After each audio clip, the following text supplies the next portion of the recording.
Hi friends, welcome back to my channel. నేను మీ Swathiraj. Present మనం చూస్తున్న ఈ video Shri Lakshmi Narasimhaswamy temple video అనమాట. సో టెంపుల్ అయితే చిన్నదే, బట్ ఇక్కడ జరిగిన స్టోరీ అనేది నాకు ఇంట్రెస్టింగ్గా అనిపించింది. అందుకే ఈ వీడియో తీసి మీతో షేర్ చేస్తున్నాను. ప్రజెంట్ మనకు కనిపిస్తున్న ఈ ప్లేస్ ఏదైతే ఉందో ఇక్కడంతా ఒక పెద్ద పుట్ట ఉండేదంట. సో స్వామివారు ఎవరికో కలలో వచ్చి చెప్పడం వల్ల పుట్టని తవ్వితే ఇలా స్వామివారి మొహము అండ్ ఇక్కడైతే పాదాల గుర్తులు కనిపిస్తున్నాయి కదా, ఈ పాదాలు అనేవి కనిపించాయంట.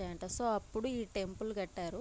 ప్రజెంట్ అయితే ఈ గుడి చాలానే డెవలప్ అయింది. పైన ఒక విగ్రహం పెట్టేసి అక్కడ పూజలు చేస్తున్నారు. కానీ భక్తులు ఎవరైనా వస్తే మాత్రం స్టార్టింగ్ అయితే ఇందులోకి దిగి ఈ గుహ లోపలికి వచ్చిన తర్వాత ఇక్కడ దర్శనం చేసుకున్నాకనే పైన పూజలు చేయిస్తారు.